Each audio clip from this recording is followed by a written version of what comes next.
नमस्कार. RRC नेटवर्कच्या विशेष बातमीपत्रात आपले स्वागत. अशा आहेत आजच्या प्रमुख घडामोडी.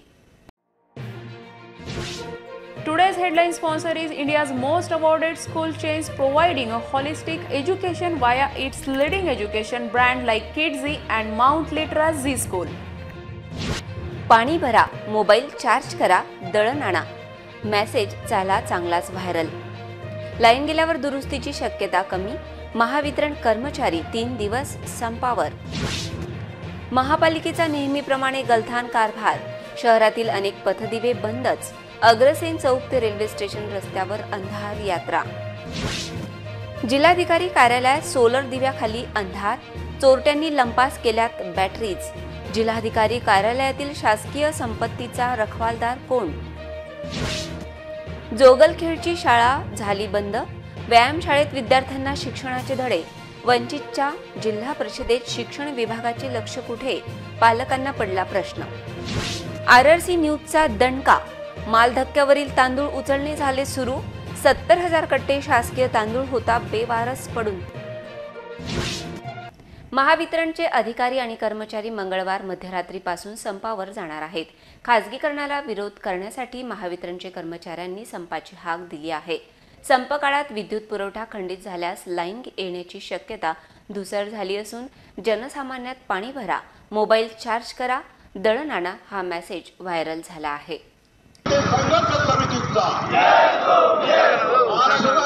कर्मचारी अधिकारी अभियंते संघर्ष समितीचा हम सब टक्कर में हम से जो नहीं चलेगी अरे अदानी तेरी दलाली नहीं चलेगी.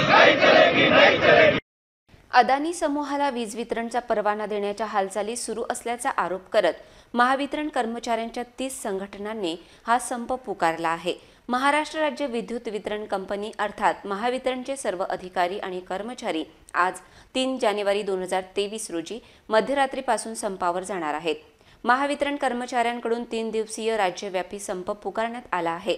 महावितरणचे खासगीकरण करण्याच्या विरोधात ही संपाची हाक देण्यात आली आहे. गरज पडल्यास हा राज्यव्यापी संप 3 दिवसानंतरही सुरू ठेवून अशी भूमिका महावितरणच्या कर्मचाऱ्यांनी घेतली आहे. महावितरणचे खासगीकरण केले जाणार आहे. अदानी कंपनीने समान वीज वितरणासाठी परवानगी मागितली आहे. तसेच यासाठी सरकार सकारात्मक असल्याचे चित्र आहे. दरम्यान या काळात वीज पुरवठा करण्याची जबाबदारी ही वरिष्ठ अधिकारी आणि सरकारची असल्याची माहिती कर्मचाऱ्यांनी दिली आहे. महाराष्ट्रामधील वीज उद्योगातील सर्व 31 प्रमुख संघटनांनी आज 4 तारखेच्या 0 तासापासून म्हणजे आज मध्यरात्रीपासून 3 दिवसाचा लाक्षणिक संप पुकारला आहे. या आंदोलनामध्ये प्रमुख मागणी आमची ही आहे की महाराष्ट्रामधलं जे महावितरण आहे आणि तिन्ही वीज कंपन्या आहेत, ह्या तिन्ही वीज कंपन्या या वीज क्षेत्रामध्ये आशिया खंडामध्ये चांगल्या रीतीनं काम करणाऱ्या कंपन्या आहेत आणि अशा उद्योगामध्ये जो औद्योगिक बेल्ट आहे, जो क्रीम ज्याला आपण म्हणतो, असं मुंबई, नवी मुंबई, वाशी, कल्याण, लोक हा जो एरिया आहे, हा पूर्ण बेल्ट जो 6,000 कोटी रुपयाचा रेव्हेन्यू आमचा दर महिन्याचा आहे, त्यापैकी 2,000 कोटी रुपयाचा रेव्हेन्यू महिन्याला त्या भागातला आहे. तो नेमका तो भाग हे खाजगीकरणाच्या नावाखाली लायसन्सेस देण्याचं त्यांनी गाठ घातलेलं आहे आणि त्या अनुषंगानं तिथं जो रेव्हेन्यू येतो, तिथला जो आमचा प्रॉफिट येतो, त्या प्रॉफिटमुळे आम्ही ग्रामीण भागामध्ये सबसिडाईज रीतीने सवलतीच्या दरात विद्युत पुरवठा करू शकतो.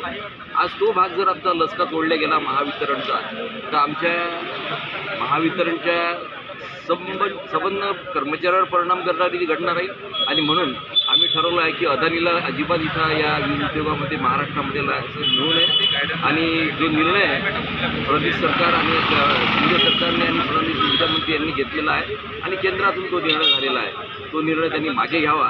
नाहीतर आम्ही 18 तारखेलापासून ते या 18 जानेवारीपासून बेमुदत संपवणार.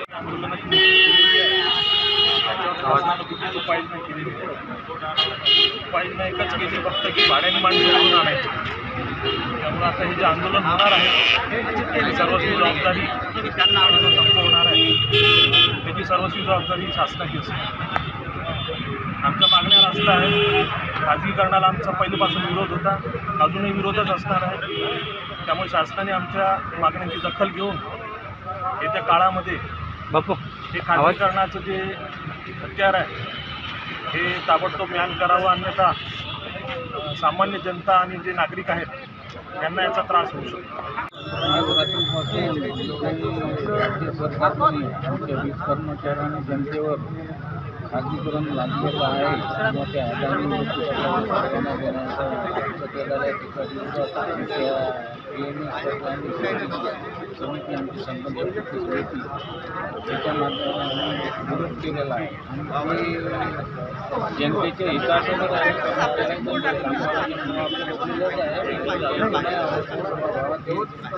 प्रायव्हेट कंपनीला हे देऊन परवाना देऊन आमच्या विरोधाने प्रतिस्पर्धी निर्माण करण्याची त्यांची तयारी चालू आहे आणि खूप प्रयत्न आम्ही सर्वांना माहीतच आहे की आज रात्री 12 वाजल्यापासून आमच्या महाराष्ट्रातल्या जेवढेही संघटना आहे या वीज उद्योगातल्या या सर्व संपावरती आहे आणि कारण आपल्याला माहिती आहे की मुंबई ठाणे जे आहे इथला जो भाग अदानीला देण्याचा जो घाट या सरकारने मांडलेला आहे त्याचा विरोध करण्यासाठी या सर्व संघटना एकजूट झालेल्या आहे आणि यात काही कुठल्याही कर्मचाऱ्यांचा कुठलाही पर्सनल इश्यू घेऊन हा संप नाही आहे, तर या राज्यातल्या या 12 कोटी जनतेचा जो विषय आहे की जर हे अदानीच्या हातात गेलं तर याचे परिणाम काय होणार आहे, शेतकऱ्यांना कसं काय याच्यामुळे त्याच्यावर म्हणजे त्याला जास्तचं बिल येईल, या सर्व गोष्टीचा विचार करता या महाराष्ट्रातल्या ज्या 30 संघटना आहेत या 30ही संघटनांनी हे आंदोलन पुकारलेलं आहे आणि आज रात्री 12 वाजल्यापासून आम्ही सर्व संपावर जाणार आहोत. अकोला शहरातील कोणत्याही मूलभूत सुविधा नागरिकांना व्यवस्थितपणे द्यायच्याच नाहीत असा जणू महानगरपालिकेने निर्धारच केला असल्याचे पालिकेच्या कारभारावरून दिसते. रस्ते चांगले नाहीत, पाण्याची दररोज शहरात कुठे ना कुठे ओरड असतेच. आता तर पथदिवे बंद असल्याच्या तक्रारी संपूर्ण शहरातून येत आहेत. रस्त्यावरील पथदिवे रात्रीच्याच वेळी बंद असतात. रेल्वे स्टेशन ते अग्रसेन चौक पथदिवे सध्या बंद आहेत. सकाळच्या सुमारास अकोला शहरातील व ग्रामीण भागातील मुलं-मुली रनिंग, व्यायाम, योगा करण्याकरिता अकोला येथे येतात. वसंत देसाई स्टेडियम येथे अंधारात विद्यार्थ्यांना आपली प्रॅक्टिस करावी लागत आहे. शहरातील अनेक चौकात तसेच मुख्य मार्गावरील पथदिवे बंद आहेत. याशिवाय शहरातील अनेक वार्डातही पथदिवे बंद आहेत. अंधारातच शहरातील लोकांना खड्ड्यातून मार्ग काढत जावे लागत आहे. अनेक ठिकाणी रस्त्यावरील पथदिवे बंद असल्यामुळे छोटे मोठे अपघात वारंवार घडत आहेत. शहराच्या मुख्य रस्त्यांवरील पथदिवे बंद आहेत. याशिवाय वार्डातही पथदिवे बंद आहेत. या रस्त्यांवर बंद पथदिव्यांमुळे एखादा अपघात घडल्यास जबाबदार कोण असा प्रश्न निर्माण होत आहे. याशिवाय अनेक वार्डातील पथदिवे बंद असल्यामुळे या ठिकाणी चोरीच्या घटना घडल्यास त्यालाही जबाबदार महापालिकेचे संबंधित विभाग राहतील का असा प्रश्न नागरिकांकडून उपस्थित झाला आहे. जिल्हाधिकारी कार्यालयात दिव्याखाली तर अंधार असून चोरांचा चांगलाच उजेड आहे. सोलर लॅम्पच्या बॅटऱ्यांची चोरीची गंभीर बाब समोर आली असून जिल्ह्यातील सामान्य जनता किती सुरक्षित आहे याची प्रचिती आपसूक येते. जिल्हाधिकारी कार्यालय परिसरातील बहुतांश सौर ऊर्जेवर चालणाऱ्या स्ट्रीट लाईटच्या बॉक्समधून महागड्या बॅटऱ्या गायब. प्रशासनाचे दुर्लक्ष असल्याचे चित्र आहे. अकोला जिल्हाधिकारी कार्यालय परिसरात काही दिवसांपूर्वी स्वयंचलित सौर ऊर्जेवर चालणारे स्ट्रीट लाईट लावण्यात आले होते. संपूर्ण परिसरात अंदाजे 8 ते 10 लाईट काही दिवसांपूर्वी कार्यान्वित होते, परंतु आता हे सर्व स्ट्रीट लाईट बंद आहेत. या स्ट्रीट लाईटच्या बॉक्सची पाहणी आमच्या प्रतिनिधीने केली असता एक धक्कादायक प्रकार समोर आला आहे. जिल्हाधिकारी कार्यालय परिसरातील पालकमंत्री यांचे जनसंपर्क कार्यालय, पुरवठा विभागासमोरील तसेच ग्रामपंचायत निवडणूक कार्यालय जवळील स्ट्रीट लाईटच्या बॉक्समधील महागड्या बॅटरी गायब असल्याचे दिसून आले. या ठिकाणच्या 4 स्ट्रीट लाईटच्या बॅटरीज अज्ञात व्यक्तींनी बॉक्समधून लंपास केल्याची शक्यता वर्तविण्यात येत आहे. जिल्हाधिकारी कार्यालयाचे अधीक्षक करतात तरी काय असा प्रश्न उपस्थित होत आहे. या ठिकाणी पोलिसांचा बंदोबस्त देखील असतो. असे असताना CCTV फुटेजमध्ये येथे झालेला गैरप्रकार कैद झाला असेल, पण शासकीय मालमत्तेची लूट होत असताना त्याची खातरजमा करण्याची जबाबदारी निश्चित न केल्याने अशा सार्वजनिक संपत्तीची लूट थांबवणे गरजेचे आहे. जिल्हा परिषदेच्या शिक्षण विभागाची शिक्षण प्रणाली दावणीवर बांधल्याचे चित्र आहे. बाळापूर तालुक्यातील जोगलखेड या गावातील शाळा बंद असून व्यायामशाळेत शाळा सुरू असल्याचा धक्कादायक प्रकार समोर आला आहे. RRC रिपोर्टर अनुराग अभंग यांचा विशेष रिपोर्ट. बाळापूर तालुक्यातील जोगलखेड ग्रामपंचायत हद्दीत असलेल्या जिल्हा परिषदेच्या शाळेच्या विद्यार्थ्यांचे शालेय शिक्षण हे व्यायामशाळेत सुरू आहे. गावात असलेली जिल्हा परिषदेची शाळा ही गेल्या 2 वर्षांपासून शिकस्त अहवालात अडकून बसलेली आहे. तसेच पर्यायी व्यवस्था म्हणून जिल्हा परिषद शिक्षण विभागाकडून कुठल्याही प्रकारची व्यवस्था या विद्यार्थ्यांसाठी झालेली नाही. 40 पटसंख्या असलेल्या या जिल्हा परिषदेच्या शाळेच्या विद्यार्थ्यांना पर्यायी उपाययोजना म्हणून गावातील खाजगी व्यायामशाळेचा आधार घ्यावा लागत आहे. या शाळेच्या एकाच खोलीत 1ली ते 4थीचे अंदाजे 40च्या वर विद्यार्थी हे विद्या ग्रहण करीत आहेत. या शिकस्त शाळेच्या समस्येबाबत गावकऱ्यांकडून अनेकदा प्रशासनाकडे तसेच पुढाऱ्यांसमोर व्यथा मांडल्या गेली. आमच्या गावाची समस्या आहे की आमच्या गावाच्या विद्यार्थ्यांना शिकवायसाठी शाळाच नाही अवेलेबल. त्याच्यामुळे आमच्या गावाची दैनंदिन अवस्था इतकी खराब आहे की आमच्या इकडे पाहायला कोणी तयार नाही शासनाचं. त्याच्यामुळे पर्यायी ही आमच्या जे गावाचे व्यायामशाळा आहे समजा माझी, त्याच्यामुळे मग तिकडे न बसता शिकस्त आहे किंवा पुढील विद्यार्थ्याच्या अंगावर काय होईल त्याचं काही सांगलं जात नाही. त्याच्यामुळे आम्ही इकडे व्यायामशाळेत त्यांना रजू केलेलं आहे. आणि तरी बी शिक्षक लोकांची काहीच व्यवस्था नाही. 1 ते 4 वर्ग ते असं एक मॅडम आहेत आमच्याकडे, तेच शिकवतात. पर्यायी फक्त शासनाने करावं, काय करायचं आहे ते आम्ही वारंवार तक्रारी दिल्या, सर्व दिलं, पण कुणी ऐकायला तयार नाही. अशी आमच्या गावाची दैनंदिन व्यवस्था आहे. बाळापूर तालुक्यातील जोगलखेड जिल्हा परिषदेच्या शाळेला निधी हा मिळाला असून याचे काम सध्यापर्यंत चालू झालेले नाही. तसेच या शाळेला सध्या 40 ते 45 अंदाजे पटसंख्या असून एकच शिक्षिका कार्यरत आहे. या शिक्षिकेवर सध्या 4 वर्गाचा प्रभार असून दुसरी शिक्षिका ही प्रकृती ढासळल्यामुळे रजेवर आहे. एका शिक्षिकेवर विद्यार्थ्यांचे भविष्य घडविले जात आहे. आमची शाळा शिकस्त असल्यामुळे ती बांधकामासाठी मंजूर झालेली आहे, परंतु अद्याप बांधकाम पूर्ण न झाल्यामुळे आम्हाला पर्यायी व्यवस्थामधून या सरकारी व्यायामशाळेमध्ये बसायला लागत आहे. आणि इथे पूर्ण 1 ते 4 वर्ग एकाच रूममध्ये आम्ही बसतो. 4 वर्ग सोबत असल्यामुळे एवढं व्यवस्थित नाही शिकवल्या जात आहे. जेव्हा शाळा जर असली 2 रूम असल्या तर व्यवस्थित शिकवल्या जाते आणि एकाच रूममध्ये तेवढा गोंधळ होतच आहे मुलांचा. तिथे 6 महिन्यापासून मी एकटीच आहे आणि माझ्यासोबतच्या ज्या माझ्या मॅडम आहेत HM, त्या सुट्टीवर आहेत. त्यांच्या पायाची सर्जरी झाल्यामुळे त्या मेडिकल लीव्हवर आहेत. माझी शाळा पडत आहे व्यायामशाळा जोगलखेड. 3रीत आहे. 1लीचा अभ्यास करते, 2रीचा बी, 3रीचा बी, 4थीचा बी. जिल्हा परिषदेच्या लघु पाटबंधारे आणि सिंचन विभागाच्या मार्फत भौरत ग्रामपंचायतच्या हद्दीत येणाऱ्या डाबकी नाल्यावर लघु पाटबंधाऱ्याचे बांधकाम करण्यात आले होते. या लघु पाटबंधाऱ्याकडे गेल्या कित्येक वर्षांपासून जिल्हा परिषद प्रशासनाचे दुर्लक्ष होत असल्याचे दिसून आले आहे. जिल्हा परिषदेच्या लघु सिंचन विभागाच्या ढिसाळ कारभारामुळे ग्रामीण भागातील अनेक लघु पाटबंधारे हे केवळ कचरा काट्या थांबण्याचे ठिकाण झाले आहे. बंधाऱ्यांची नियमित साफसफाई नाही, त्याचबरोबर बंधाऱ्यात पाणी साठविण्यासाठी असलेल्या नियोजनाचे व देखभाल दुरुस्तीचा अभाव आहे. जिल्हा परिषदेच्या लघु पाटबंधारे विभागाद्वारे अशा प्रकारची कितीतरी बंधारे हे दुर्लक्षित आहेत. असा प्रश्न सामान्य जनतेला पडला आहे. पाणीच साठविले जात नसल्याने सिंचन होण्याची शक्यता धूसर राहते. याचा थेट फटका शेतकऱ्यांना बसत आहे. डाबके रोडवर असलेल्या मनोरथ कॉलनी समोरील मुख्य रस्त्यावर पाईपलाईन फुटल्याने अनेक दिवसांपासून खोल खड्डा तयार झाला असून त्यामुळे प्रवासी व वाहन चालकांना त्रास सहन करावा लागत आहे. या खड्ड्यांमुळे येथे रोज अपघात होत आहेत. याबाबत दुचाकी चालकांनी व आजूबाजूच्या लोकांनी तक्रारी केल्या, मात्र विभागाच्या एकाही अधिकाऱ्याने घटनास्थळी पाहणी केली नाही. त्यामुळे नागरिकांमध्ये संताप व्यक्त होत आहे. या खड्ड्यामुळे मोठी दुर्घटना घडू शकते. तसेच खड्डा जास्त खोल असल्याने त्यात वाहने अडकून ती उलटण्याचा धोका असल्याचे नागरिकांचे म्हणणे आहे. याकडे संबंधित प्रशासनाने लक्ष देण्याची गरज आहे. महापालिकेच्या बांधकाम विभागाचे या खड्ड्यांकडे दुर्लक्ष असून हा त्वरित बुजविण्याची मागणी समोर येत आहे. मुली आणि महिलांच्या सुरक्षेसाठी आणि मुली, शालेय विद्यार्थिनी आणि महिलांवरील अत्याचार कमी करण्यासाठी वाशिम पोलीस दलाने निर्भया पथकाची स्थापना केली आहे. कॉफी शॉप आणि कॅफेमध्ये जादा पैसे देऊन कपल्स बसल्याची माहिती मिळाल्यानंतर निर्भया पथकाने आज वाशिममधील अनेक कॉफी शॉपवर छापे टाकले. वाशिम येथे निर्भया पथकाच्या माध्यमातून कारवाई सुरू करण्यात आली आहे. या कारवाईमुळे गैरउद्देशाने बसणाऱ्या जोडप्यांना ताब्यात घेण्यात येत आहे. त्याचे समुपदेशन करत सोडण्यात आल्याचे पोलिसांचे म्हणणे आहे आणि भविष्यातही ही कारवाई अशीच सुरू राहणार आहे।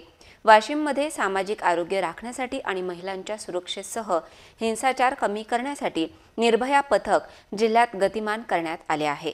कॉफी शॉप आणि कॅफेमध्ये जादा पैसे देऊन कपल्स बसल्याची माहिती मिळाल्यानंतर निर्भया पथकाने आज वाशिममधील अनेक कॉफी शॉपवर छापे टाकले। शहरासह जिल्ह्यात नायलॉन मांजा बंदीची कडक अंमलबजावणी व्हावी अशी मागणी संभाजी ब्रिगेडच्या वतीने जिल्हा प्रशासनाकडे केली आहे। घोषित केलेली बंदी कागदावरच राहिल्याने हा नायलॉन मांजा नागरिकांच्या जीवावर उठला आहे। त्यामुळे मांजा बंदीची अंमलबजावणी करून छुप्या पद्धतीने नायलॉन मांजा विक्री करणाऱ्यांवर योग्य ती कारवाई करण्याची मागणी करण्यात आली आहे। काही दिवसाआधीच वीर उजाडे या 3 वर्षीय बालकाचा गळा मांजामुळे कापला गेल्याने गंभीर दुखापत होऊन ऑपरेशन करण्याची वेळ त्या मुलावर आली होती। या मांजामुळे नागरिकांना जीव मुठीत घेऊन रस्त्यावर उतरावे लागत आहे। शहरात नायलॉन मांजा विक्रेते कोण आहेत याबाबत पोलिसांना पूर्ण माहिती असून पोलीस व मनपा प्रशासन अर्थपूर्ण तोडजोड करून या प्रकरणाकडे दुर्लक्ष करीत आहे असा आरोप संभाजी ब्रिगेडने निवेदनात नमूद केले आहेत। या मांजाच्या विक्रीवर पूर्णपणे बंदी आहे, तरीही छुप्या पद्धतीने शहरात मोठ्या प्रमाणावर नायलॉन मांजाची विक्री होत आहे। त्यामुळे प्रशासनाच्या दंडात्मक कारवाई सोबतच नागरिकांचे आणि खास करून तरुण पिढी आणि लहान मुलांचे प्रबोधन होण्याची गरज आहे। संबंधित मांजा विक्रेत्यावर कार्यवाही करून मांजा जप्त करावा, अन्यथा संभाजी ब्रिगेडतर्फे जिल्हाधिकारी कार्यालय व तसेच पोलीस अधीक्षक कार्यालय परिसरात मकर संक्रांतीच्या दिवशी पतंग महोत्सवाचे आयोजन करेल असा इशाराही संभाजी ब्रिगेडचे जिल्हा महानगर अध्यक्ष योगेश ढोरे यांनी जिल्हाधिकारी यांना निवेदनातून दिला आहे। सर्वसामान्य लोकांना, लहान मुलांना जर नायलॉन मांजा हा विक्रेते दिसत आहेत की कुठं आहेत, कुठून नायलॉन मांजा आपल्याला येत आहे हे प्रशासनाला सुद्धा माहीत आहे। आमचा सरळ प्रशासनाला असा आरोप आहे की तुम्हाला माहिती असताना सुद्धा तुम्ही मांजा जप्तीचं प्रकरण का नाही हाती घेत आहे। या नायलॉन मांजामुळे गेल्या 2 दिवसा अगोदर टाकळी आशिनगरातील एका 4 वर्षीय चिमुकल्याचा जीव चालला होता। त्याच्या मानेला 4 इंच आडवा आणि 1 इंच अंदर अशी जखम झाली होती। सुदैवाने तो चिमुकला वाचला। याच्यानंतर जर असं प्रकरण घडलं तर आम्ही संभाजी ब्रिगेडच्या वतीनं येत्या संक्रांतीच्या दिवशी जिल्हाधिकारी कार्यालय व जिल्हा अधीक्षक कार्यालय या दोन्ही कार्यालयात आम्ही संक्रांत महोत्सवाचा कार्यक्रम आयोजित करू असा प्रशासनाला निवेदन देऊन इशारा देतो। केंद्रीय भंडारण निगमच्या दुर्लक्षामुळे रेल्वे स्टेशनच्या मालधक्क्यावर 70,000 कट्टे शासकीय तांदूळ पडल्याची बातमी RRC न्यूजने प्रसारित करताच आज या ठिकाणी मालधक्क्यावरील तांदूळ उचलणे सुरू झाले आहे। शहरातील रेल्वे स्टेशन मालधक्का येथून केंद्र सरकारकडून केंद्रीय भंडारण निगम 2 मार्फत जिल्ह्यातील विविध तालुक्यात शिधापत्रिकाधारकांना राशनचा माल पाठवण्यात आला होता, परंतु केंद्रीय भंडारण निगम येथील कंत्राटदाराच्या हलगर्जीपणामुळे सदर रेशनचा लाखो क्विंटल तांदूळ रेल्वे स्टेशनवरच पडून होता। याविषयी RRC न्यूजने बातमी प्रसारित करताच हा तांदूळ उचलणे सुरू झाले। रेल्वे स्टेशन मालधक्क्यावर अंदाजे 70,000 कट्टे असा 240 ट्रक तांदूळाचा माल पडून होता, तो आता उचलण्यात येत आहे। पुन्हा एक नजर टाकूया आजच्या प्रमुख घडामोडींवर।